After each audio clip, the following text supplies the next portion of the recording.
I'd like to now introduce Dr. David Fletcher. Dr. Fletcher is the founder and owner of the Chicago Baseball Museum. And he was very instrumental in getting Roland Hemond here this evening. By the way, Raleigh showed up today about, 10:30? And we were walking around. You're really going to love it. We would literally look at I've mentioned any player's name, or we look at any player's picture, he got a story for literally everybody, and they're good stories and funny. So it's amazing. I couldn't believe it. So you're really going to enjoy Raleigh. But without further ado, Dr. David Fletcher, please take it away.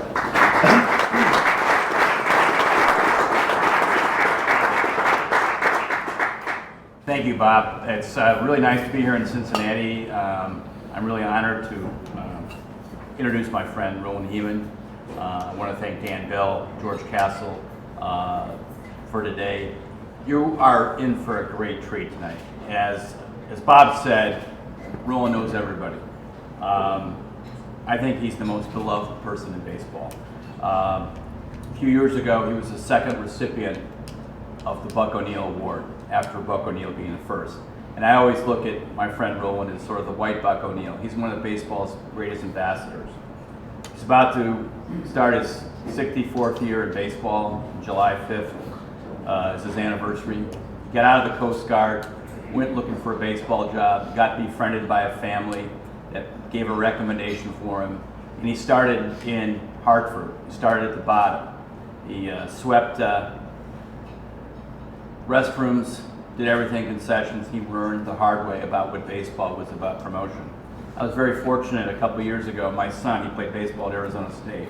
He was a good ball player, but he realized he wasn't good enough to go further, but he loved the game. And I convinced him to get a marketing degree at Arizona. Talk to Roland. Let him give you some career advice about what it's like to be in the major leagues. And he told him to start out in the minor leagues, learn everything about baseball. My son's now in his third year, Class A team at the Braves, and he appreciates Roland's advice, and it means a lot to me. So he's had a great career. Started in '51 at Hartford, then he became with the Boston Braves. He was working for the general manager, who happened to have a young daughter who would come to the office a lot. A few years later, I guess it was when she was at least 18 or 19, he started dating her. I'll let Roland tell that story. So he married into baseball. He married into the GM of the Quinn family. The Quinn family's been in baseball since the 19th century. So he's really started out with that background. And in his career, he moved with the Milwaukee team. He moved to Milwaukee when Boston went to Milwaukee. He was part of the '57 Braves. He was part of the development of Joe Torre when he was signed with the Braves. And his career went on from there. His stop in Los Angeles, working for Gene Autry when they had the expansion team. He's got some great stories there. I've kind of given him an outline tonight, some of the stories he should tell during that time. And then the reason why I'm here tonight as a Chicagoan is because Roland in 1970 saved the franchise that I love. And the White Sox were horrible. They were the worst team in baseball in 1970. They had 500,000 plus fans. They spent 13 games. Bud Selig was trying to get them to come up to Milwaukee. They spent 9 games up in Milwaukee as home games after the Braves left for Atlanta. It was a grim time for our White Sox. And it was a nice package deal. Roland knows I'm working on a book about the 1972 White Sox, but it starts with the story of Roland in 1970, him and Chuck Tanner coming as a package team from the Angels to come to Chicago and help resurrect a franchise, a charter member of the American League with Charles A. Comiskey, who were threatening to leave Chicago. And Roland, in a large way, saved the White Sox in Chicago and kept it two franchises and original major league teams in both leagues. So career started great in Chicago. 1972, he signed these trades for Dick Allen for Tommy John. It's one of the best years the White Sox have. They almost win the division. He becomes the Major League Executive of the Year. That's the first of 3 awards he won. But I think the most surprising thing about his 15-year run with the White Sox and is the fact that I don't know how many GMs would survive 3 owners. Roland got to work for John Allen, and he's going to tell a story of how he had to sell one player to pay a hotel bill in spring training so the team could survive. And I'll let him. I don't want to steal his stories, but anyway, it wasn't you, Mr. Ward. You were already released. So anyway, and then so anyway, I think what was John Allen. He did as much as he was under finance. Did keep the team in Chicago, and in 1975, Bill Veeck came back for his second run running the White Sox, and that's sort of a legendary experience for Roland. He'll mention his time with that, and stops with the Disco Demolition in 1979. But again, like John Allen, Bill Veeck was under finance, and so Roland ended up with the new management, which is current management with Jerry Reinsdorf, Eddie Einhard.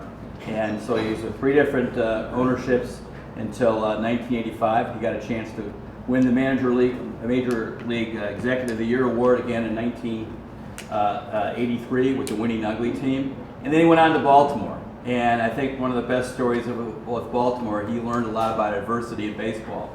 The 88 team started out 0-21, and they finally won, and it was actually they won in Chicago, if I remember. And so he also was there for Cal Ripken's famous lap around the field. He had a chance to then be part of another expansion team, the Arizona Diamondbacks. So he got a second chance at starting a new team. And in the second year, the Diamondbacks of existence went over 100 years. So that's about 100 games. So that's pretty good experience for Roland brought to this new franchise. And I think one of the coolest legacies he's got is he recognized how important scouts were, player development was, and he is the creator of the Arizona Fall League. He believed, I went to grad school as a physician, and you have to have a grad school for baseball players. He created the Arizona Fall League. You just think how much baseball's changed because of his creation. And so after he becomes kind of a senior emeritus status, he gets a chance to come back to my beloved White Sox to help mentor Kenny Williams as a general manager. And the Sox, go in and break their 88 years drought after 1917 and win the World Series in 2005. And he gets a chance to go back to the Diamondbacks. But along the way, he's the guy that helped with Bill Veeck promote Tony La Russa to become the manager who's going to get inducted next month in the Hall of Fame. And he also is the man who kind of helped him get back in baseball with the Diamondbacks now. Just giving you a brief overview. I could go on and on. I think the biggest thing, as I said, most beloved man is his humanitarian stuff. He's just done tremendous things for people in the game, in and out of the game, with his baseball assistance program. He's a great human being. I love being around him. He's got a great wife, Margot. It's just been a fantastic for me as a 17-year-old fan to get to know him. And you have no idea what kind of treat you are in tonight.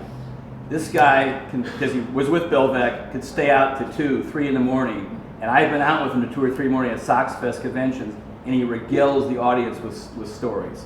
So, without any further ado, I'm going to bring my friend up, Roland Hemond. Thank you, Doctor. Thank you.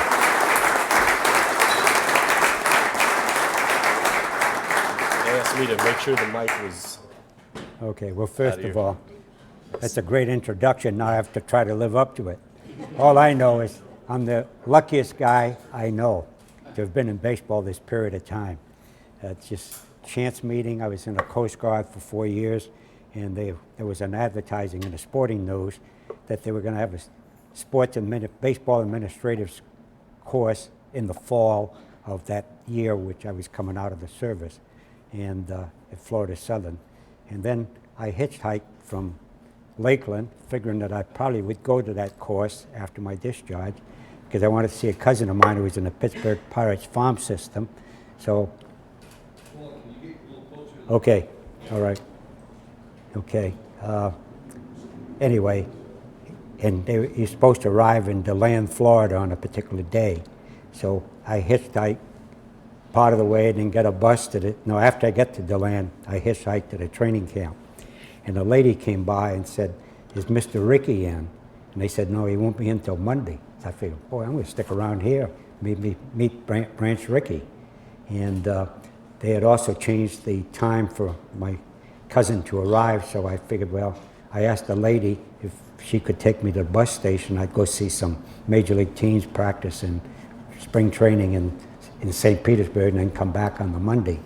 Anyway, Mr. Ricky never did show up, but at least I met Mrs. McMahon, and she introduced me to her husband, Sergeant Leo McMahon. He was wounded in the Canadian Army in France during the war and lost his sight. So he was always booked as the lucky sergeant at these minor league teams they would go to. He'd sing the national anthem. He had his old Army uniform on, and kind of took a liking to me. They asked me if I wanted to stay $5 a night till Ricky comes. That's a pretty good deal. So, and we talked baseball, and then Mr. McMahon, Sergeant McMahon, said they're two of the best people that he encountered in his travels. He was pretty sharp because he figured I was stationed in Brooklyn. Fresco Thompson was the farm and scouting director of the Brooklyn Dodgers. So he had me type a letter of introduction, then he signed over the paragraph of what I had typed. And he said, the other one is Charlie Blosfield, the general manager of the Hartford, Connecticut team. So when I went to see Fresco, he said, well, all of our teams are set, it was doing mid-season. So he said, maybe I can help you after the season. He said, however, if you go to Hartford, Connecticut, which he didn't know at the time, I said, oh, Sergeant McMahon also recommended Charlie Blosfield. He said, he's absolutely right. You'll learn a lot from him. He said, I managed his ball club for 2 seasons. So that was, how lucky can you be, right? So I get there, and he said, when can you get out of the service? I said, well, I could get to my job on July 5th, and I'd have to go 1 day back to Brooklyn to get my discharge. He says, okay. He says, the Boston Braves people are coming down to honor Bob Quinn, who had been in baseball in the 1850s or something, which had, and had worked, that's how he got his start with Mr. Quinn. And he said, so when I got there that day, my wife Margot was 11 years old. Pretty good scouting though, right? Pretty good deal. I didn't know what I was getting into in that regard, but they were honoring Bob Quinn, and Connie Mack came. It was a beautiful night. And then, lo and behold, at the end of the season, they said they couldn't afford me because I was making $28 a week, but they wanted me back the next year at $35 a week. Well, anyway, I was hard to sign, right? I've had a few holdouts with getting pretty good money, but anyway, so Margot would come with her parents to the Sunday games at Brace Field, and she was a little brat. That's what I call her. She took Hank Aaron's name and put him on the Boston Braves roster while he was playing at Jacksonville. Like, we're dummies here. How the heck can't you promote Hank Aaron, right? And so I told Mr. Quinn the next day, I says, she's a sweet little girl in some respects, but she messes my board every Sunday when they're at home. She said, how else can I be, how could you be aware of me if I didn't do something like this? So anyway, later on, I married Margot when she was about 18, and I said, we better announce it quickly because on October 26th, I'll be 11 years older than you are, so let's do it. It sounds in the papers better. That's only 10 years apart. And anyway, one of the highlights of my career, when I have to think a little bit because I get my decades mixed up a little bit, but with the Diamondbacks, when we got into the World Series and won that series, let me think now. Yeah, the day before I'm getting a little mixed up here. On October 25th, that's when we beat the opposing club in extra innings. So it was past midnight. So when Jeff Blum hit the home run on the top of the 14th or something, she turns around and says, "Happy birthday, lovey," because now it had gone to October 26th on my birthday. And one of the young ladies in the commissioner's office was in television part of it. She said, "Put the camera on Roland to see how he reacted to that home run." So he got it in time. And then I get embarrassed when I went upstairs. Ken Williams, the general manager, says, "Gee, you and Margot were smooching down there with that home run." Normally, yeah, the first part of the inning, you haven't won the game yet, so I would have quietly said, "Nice going, Jeff," at that, and not celebrate because we might lose in the next half of the inning. So the next day I was getting calls from around the country, people saying, "Who's that young blonde you were kissing, Roland?" "That's Margot, please." And when we won the last game, and our children were in the ballpark, and they kept calling me on my cell phone, "Hey, Dad, you can win 2 games on your birthday." I said, "You're right, it's past midnight." And we win the next game, so here's the ring to prove that one. Anyway, if I get the right ring? It was the 05 White Sox. 05 White Sox. Yeah, okay. The White Sox, 2005. And I have one more ring, but if I wear 3 rings, they'll think I'm Liberace. And I don't play the piano. The only song I knew to play was "I Love Coffee and I Love Tea and the Girls Love Me." Anyway, I'm probably going to vary here in different subjects because I'm overwhelmed today. I mean, this is one of the glorious days I've spent in a long time. I mean, this edifice and all that, the exhibits and the names that come across in flashback with so many of them.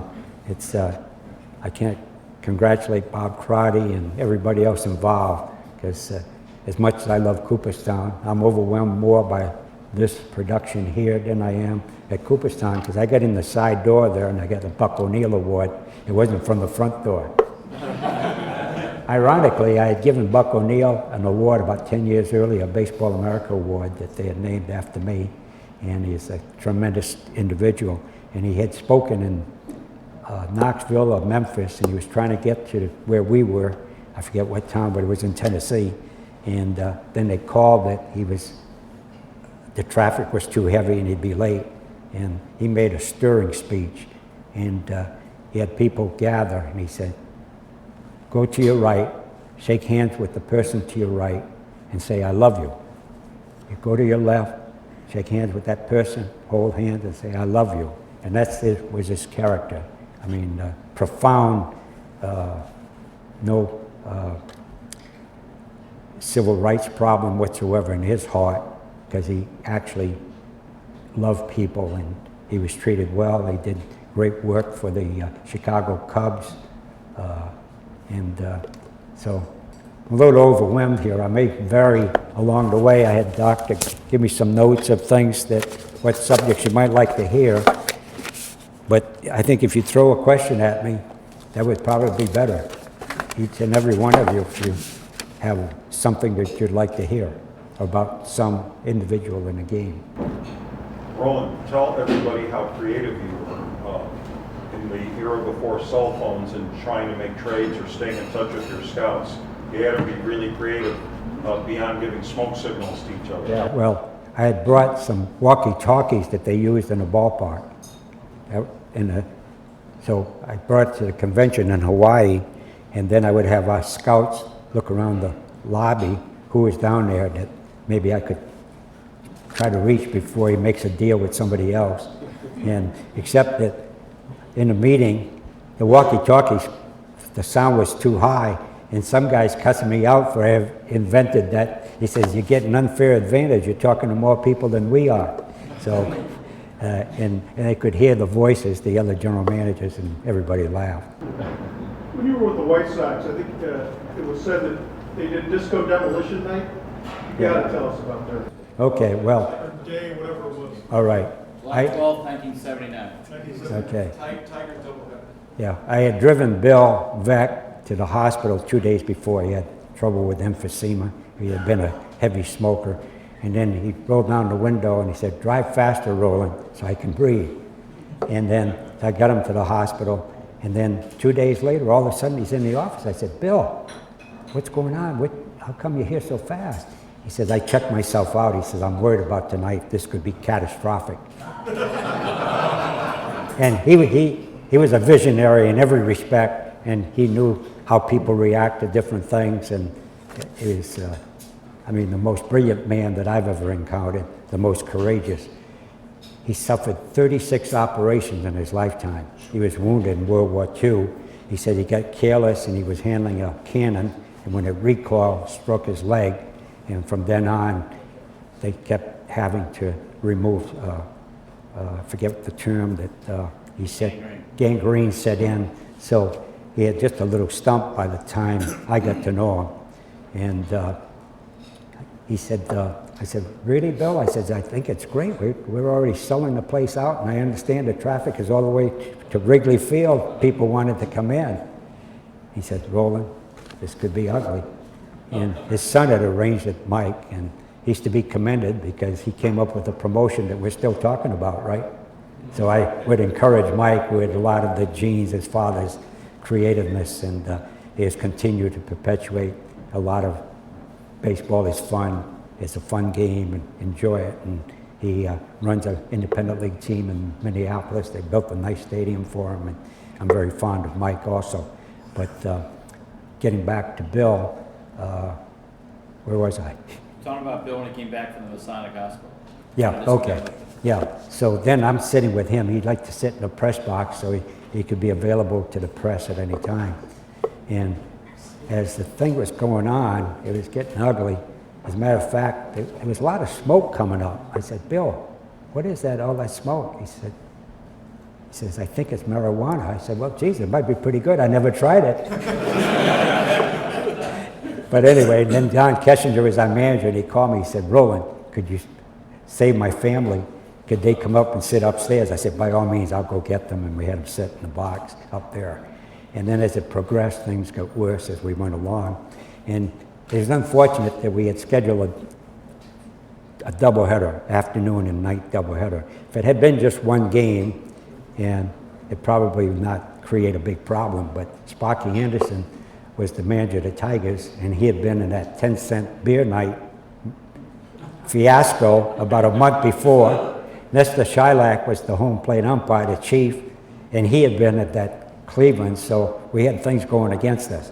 And then when it finally, they were starting to scale their records to Aurelio Lopez was warming up in the Tiger bullpen. We were afraid he was going to be decapitated. And Sparky was getting angry, and there was no way that he wanted to play a second game. So, and I don't blame him. We had to admit that was the case. But it was devastating in some respect, but I guess it's pretty good we're still talking about it.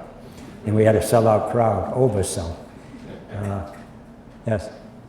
Speaking of weird, White Sox softball unit. Oh, yeah. Well, Bill always tried to do something that nobody else had done in the major leagues.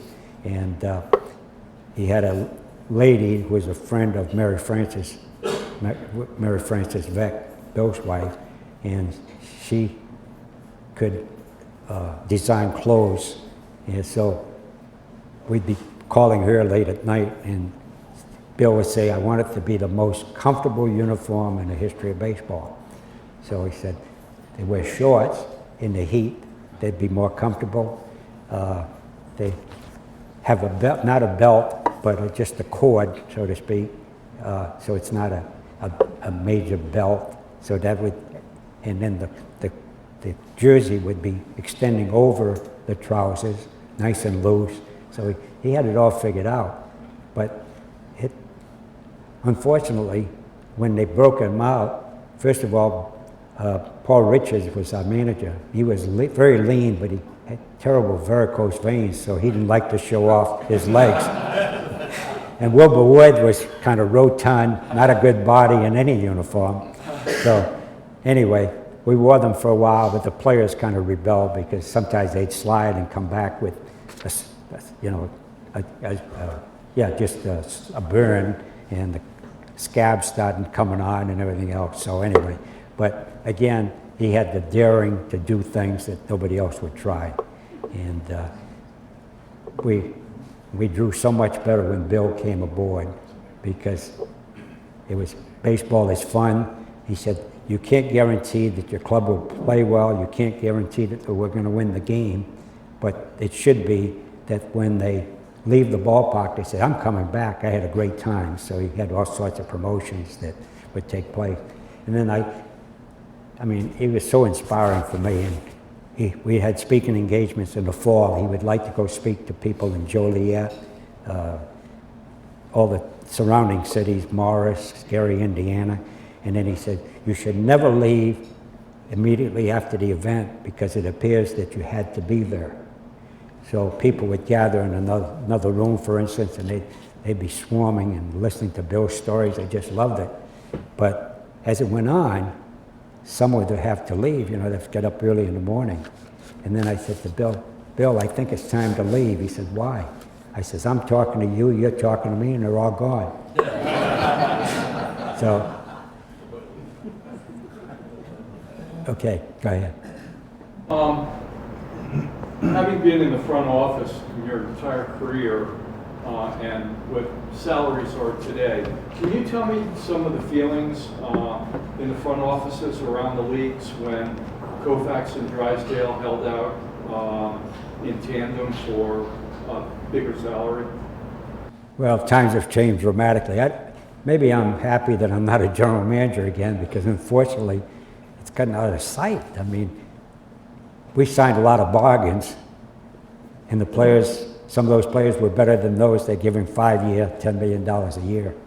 And the general manager catches the heat if the guy gets hurt. Well, you have no control over that.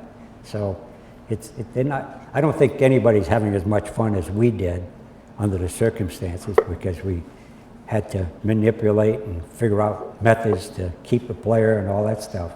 And Bill gave the players great ammunition because remember he was not investigated, but to see about the Curtis Flood where he wanted to be a free agent. And Bill thought that baseball wasn't right to have a player in perpetuity. He says it's not fair in any profession. If someone wants to leave, they should have some opportunity to do so at some point. And then when he had the Cleveland Indians, he acted like an agent. He gave Bob Feller a certain amount of money for every game in which he pitched and how much of the difference in the average attendance of the Indians as to when Bob pitched. So he was almost playing as a general manager, owner, like an agent.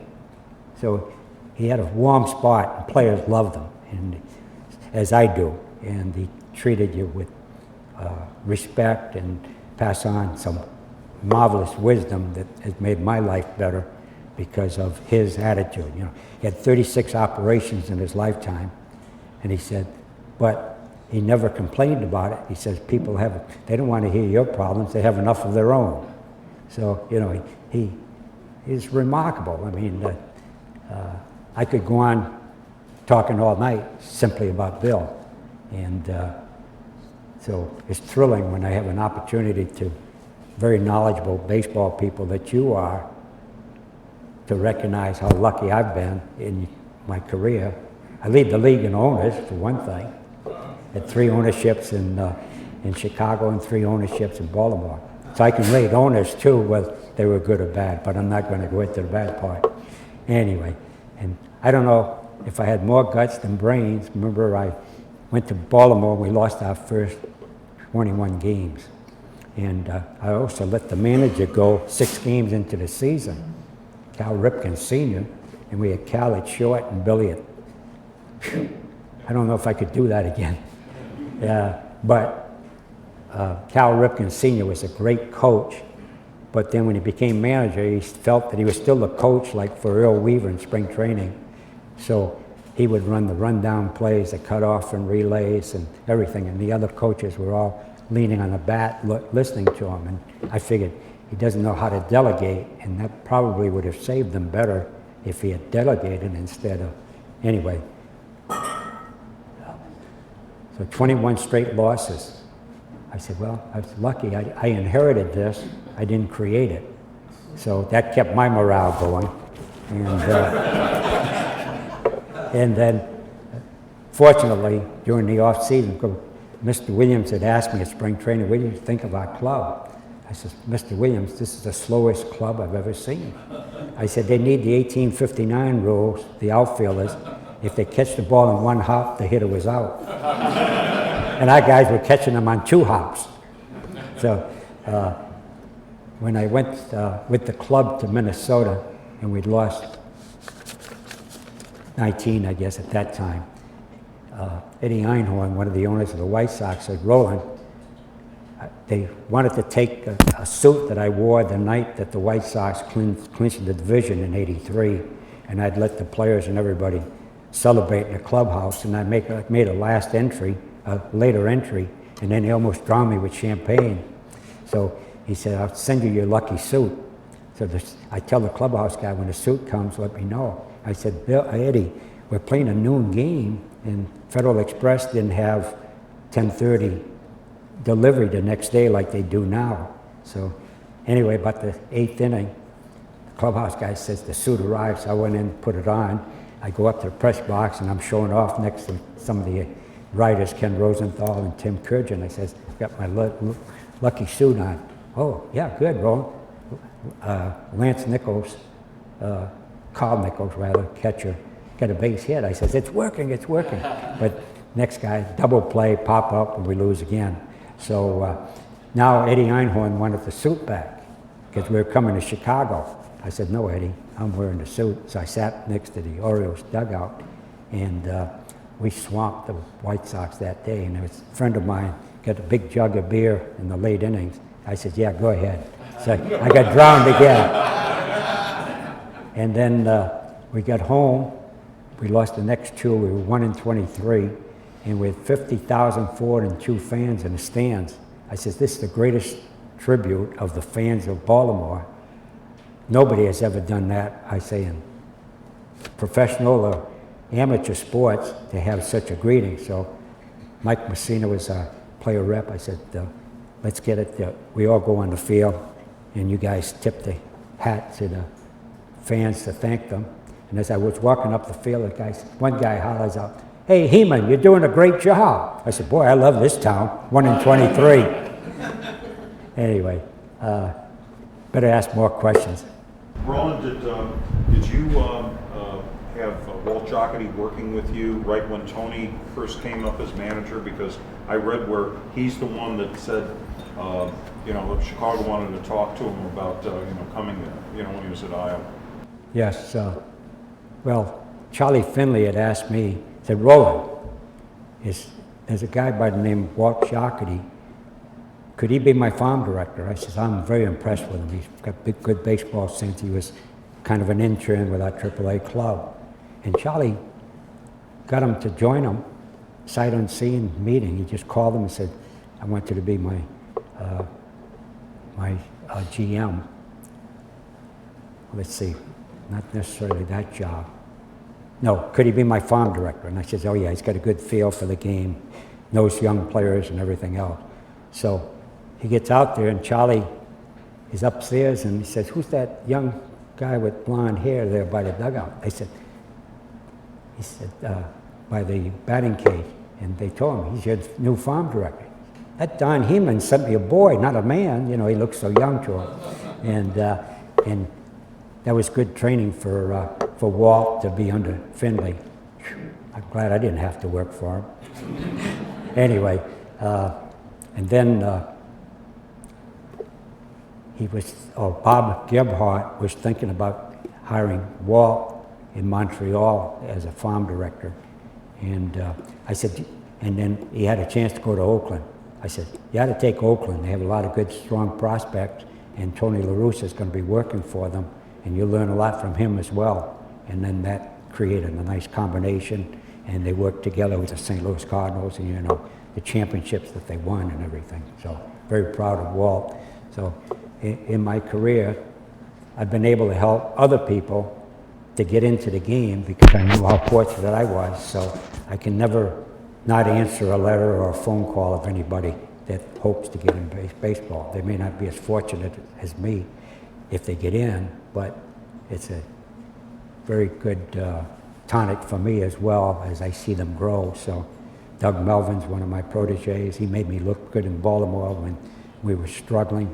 He was my assistant, and he helped sign Mickey Tettleton and Mark McLemore as free agents, and we got better for the following year because Doug helped me a lot. And then one of the sons of Peter Angelo's said, "Oh, gee, that Melvin guy, he's trying to take credit." I said, "No, he's not. I'm the one that's giving him credit for what he did." And I said to Doug, I said, "You're going to be a general manager next year in my book because they get you good publicity that I could mouth off about." And then all of a sudden he was general manager with the Texas Rangers, and he's had a fine career now in Milwaukee as well. Dave Dombrowski, brilliant young man. He had come into my office, he had called, could he meet with me, that he would like to get into the game. So I said, "Yeah, come on." He said he was doing his thesis on the roles of general managers from the different decades. And I said, I can only go back to 1950. Prior to that, you'll have to find somebody else. But anyway, then I told Bill Veck, there was a young guy that came into my office. I said, go to the winter meetings, and I'll introduce you to some other baseball people as well. And then I told Bill how I felt about Dave Dombrowski in the initial meeting. And then I told him that he had now, that he showed up at the winter meetings in Hawaii, which impressed me. I saw him in the lobby. I said, "Hey, David, you made it." And he said, "Can I come up to see you in a little?" I said, 1 o'clock, I'll be free from a meeting, so come on up. And I had Paul Richards with me and another young fellow from our organization. And I told Bill, that young guy that I was touting so well to you came up to the meetings. And he said he lives in the suburbs of Chicago, and he had moved from Cornell to Western Michigan, and he was working on his thesis. And then Bill says, "Have him stop in Chicago." And he had Mike, his son, interview Dave. And then as soon as he could join us at the conclusion of his college year. And now I think he's Hall of Fame material for as an executive in my book for what he has accomplished. So that's how lucky can I be to have had a break myself and then to give back to others who aspire to get into the game. Today I find a little bit that some of them, they have great college degrees, great credentials, and that impresses owners. However, they think they know more than they really should, and there's so much to learn, and you should have respect for your scouts, your farm system people, your secretaries, everybody that helps the organization succeed. And some of them I find they're a little bit aloof, and they're a heck of a lot smarter than I am too, but it's a people game. You're dealing with human flesh. And I always say, a player wears his uniform, but there's a human being in that uniform. So if you treat the players like you do your own children, then you're going to get better results. So you give them every chance to succeed, and sometimes you have to scold them a little bit or somebody shake them up, but and that's why the game is so popular, because individuals on the field can bring joy and memories, and the grandparents with the grandchildren and families, and it unites families talking about baseball through their lifetime and the games that they saw years ago and players that they like better than others and all that stuff. So I think you're a prime example right here. It's very evident that you have great knowledge of the game, and I don't know that I can teach you anything today, but you may have to ask more questions before I can be, okay, thank you. Roland, it's amazing about your history. Just if you could, players that stick out in your mind over the last 60-odd years that you've been in the game that come to mind, whether they were great or just characters. And number two, are there any watershed moments in baseball history that you would signify as being important? Okay. Harold Baines is a young man that if he didn't come up with arthritic knees, he'd be a Hall member. He would have had over 3,000 hits. And he was a wonderful person. He's never changed, very humble. And Bill and I flew to Eastern Shore, Maryland. Bill had seen him as a 12-year-old in Little League. He said, "But we don't want to draft him just because I saw him in Little League, even though he had a great swing." I said, "Don't worry, we'll have him well scouted." And had Paul Richards go see him, and Walt Whitmer, and an old scout in the area, Benny Huffman. And then I asked Paul Richards, after he saw him play and hit, I said, "What do you think his chances of being a major league player?" He He says all he has to do is find the ballparks, meaning that he's going to find his way. And then we were at, Bill said to him, when we signed him, that on Monday he should be on his way to Appleton, Wisconsin. And over the weekend, he says, work out with the club. So he's in the batting cage, and Stan Williams was our pitching coach, and he was a mean pitcher as a pitcher. And all of a sudden, he's throwing hard sliders and everything else, and poor Harold having a little trouble fouling the ball. And Harry Carey's close to the batting cage. Roland, how can you sign that guy? What's the matter with you? Geez, I'm trying to keep Harry quiet. I felt sorry for the kid, and then Bob Lemon was our manager, and he said, hey, meet. He graduated, and for the graduation, let his hair out, and he looked like Oscar Gamble, as you might remember. And then when he got in the clubhouse, Ralph Garr says, hey, kid, you don't need a pillow to sleep, do you? And geez, I felt so sorry for Harold, and then with Harry raising Cain, I said to Harry, I said, wait a minute now. When I broke in with the Boston Braves, they told me that when Eddie Matthews signed out of Fullerton High School in California, they had him stop in Chicago, and what did I say? Pardon? Eddie Matthews? Yeah, Eddie Matthews. And I said, they told me that Eddie had trouble hitting the ball out of the cage too. Get nervous, you know, first time, big league uniform, and trying to show off the best you can. But I said, and Eddie's going to the Hall of Fame. So he said, oh, you're making that up. I said, doggone it, Harry, you always think people make things up. You're the worst one of all to make things up. Anyway. Why don't you tell me about the time they asked about players came up, you picked up Koufax for a tryout for the Braves. Yeah, John Honey Russell was our scout in the East around New York, and Koufax had gone to, it's Xavier or Cincinnati U? I was right here, right? Yeah. Xavier, right? No. Pardon? University of Cincinnati. Okay. So he had done his last exams the day before, and I guess quite a trial for him, you know, he do as best he could. And he caught a real early flight from Cincinnati, and I met him at the airport. And I took him to the small hotel, because I didn't want to put him at the Schrader Hotel where the Cardinals were staying. And then I said, get some rest, get some sleep, and then come out to the park around 11:30, and they'll throw you in a bullpen.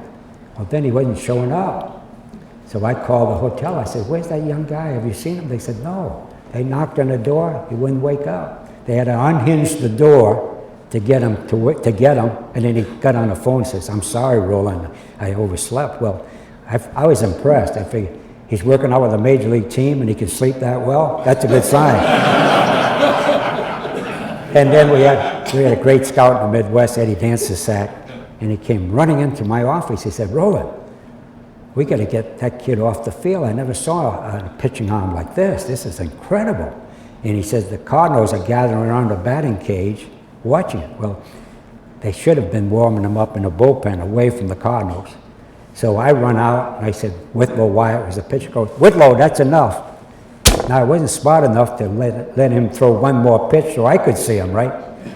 And then for the game, I had him sit with me, and we gave him hot dogs for his breakfast. And then John Quinn, the general manager, was really trying to convince Koufax that it would be the place to play with us, except we already had two bonus players, Mel Roach and Joey J, on the roster, and they had to stay up in the big leagues for 2 years at that time, even if they didn't play much. That was to try to keep the bonuses down, or clubs to get wild about signing high school and college players. Now they get $6 million, first pick in the country, then they own the club almost. Anyway, so the next day came and he threw in the bullpen, and they said, wow, tremendous. But we couldn't, he didn't know that Buzzy Bavasi in Brooklyn, running the Dodgers general manager, that he and Buzzy and his father had shaken hands that he would sign with the Dodgers. So when I finally got him to see him pitch in the game, he struck out the side with the bases loaded coming out of the pen. And I could have cried. But sometimes you win some, sometimes you lose some. 57, the Braves won the World Series. They go back to the World Series in 58, don't win. What was the difference between those two teams? Well, the first one meant a lot to the organization that we had just been there in a short period of time and to win a World Series, but we had a great farm system. And it was quite a celebration, even though we were quite a bit ahead. Henry Aaron clinched it against Billy Muffet, hit a 3-run homer over the head of Wally Moon, who was playing center field that day. Usually was a left fielder. And that's a moment that I treasure forever. And the town just went wild, and it was incredible. The next series, we had 3 games to 1, and it looked like we're going to beat them again, but it kind of, you know, Bob Turley was having a great pitching year. Ryan Duran came in from the bullpen, and he stopped us cold. So the difference was they beat us fairly, and we beat them the year before. And then, you know, John Quinn was walking after the game, going to their clubhouse to congratulate the winners, but it really hurt where we had a chance to beat them twice. But they had a great club too in their own right.